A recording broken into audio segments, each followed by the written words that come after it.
Disclaimer, yes, I am a huge math nerd. Do I expect all of you to love math as much as I do? No. Do I expect by the end of this speech that you guys will go out and take another math class? Probably not.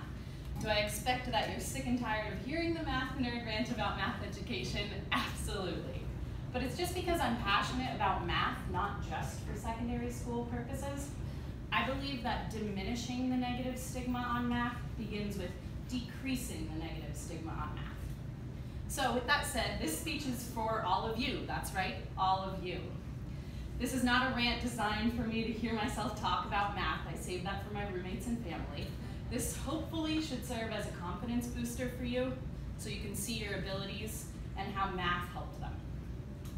With that said, my main point is you should acknowledge the benefits that you gain from your math classes. Today, I will share with you my rebuttals to some negative outlooks on math that I've heard.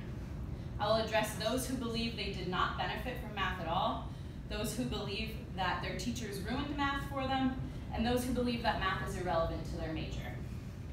So, attempting to relate to about 27.3% of you, I'm going to say that math is about as useful to your daily life as Greek mythology is to my daily life. Not useful. And I'll also tack on 9.1% of you. This is from the survey that answered option 5, literally the words option 5, to how often you use your math skills. So I'm going to say that you don't use them. So that's 27.3 plus 9.1 equals, it's 36.4%. I'm not really trying to test you. Okay, so attempting to relate to the 36.4% of you that claim I did not benefit from math. I'd like to instill the rebuttal, yes, you did. Let's just change it to you didn't benefit to you don't see the benefits. And I'm here to show you them. So let's think about some infamous phrases first that we remember from math class. The first one, show your work, that we all hated hearing, show your work, where's your work? And the other one, explain your reasoning, which in times where it was really clear may have annoyed you as well. These helped you though to show you in life that things that you claim are always going to require proof. Nobody's just going to take what you say from conjecture. They want proof.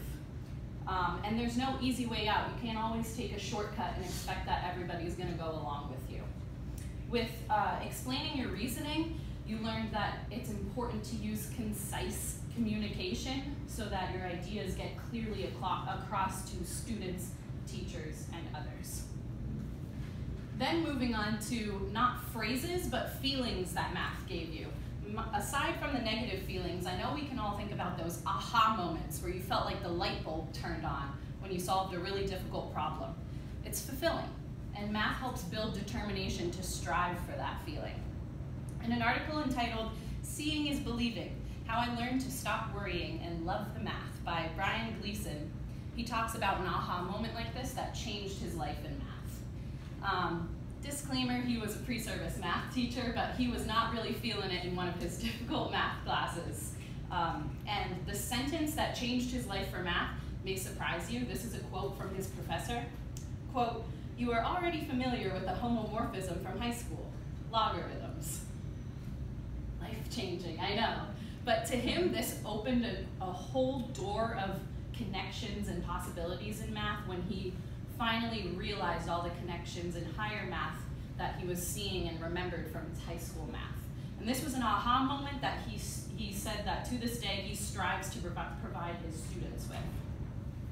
So maybe you're missing these aha moments because you don't believe that your teacher helped you enough in your math classes, which brings me to the next group of students that claim, my teacher didn't make my math classes worthwhile. To that I'd like to say, you learned something. Otherwise, you wouldn't be here. I think we can all agree on that. So you should have confidence in the fact that you clearly have overcome struggle before. I'm sure you passed the math class, made it through, despite the struggle. A common example, but I'm also going to debunk what you probably think about it, is Albert Einstein. I'm sure we've all heard, which is actually a myth, that Albert Einstein failed math in school. It's not true. I found an article entitled, "Was Albert Einstein really a bad student who failed math?" from the Washington Post that says, he did not fail math. However, he did hate school. It is true that he dropped out of school.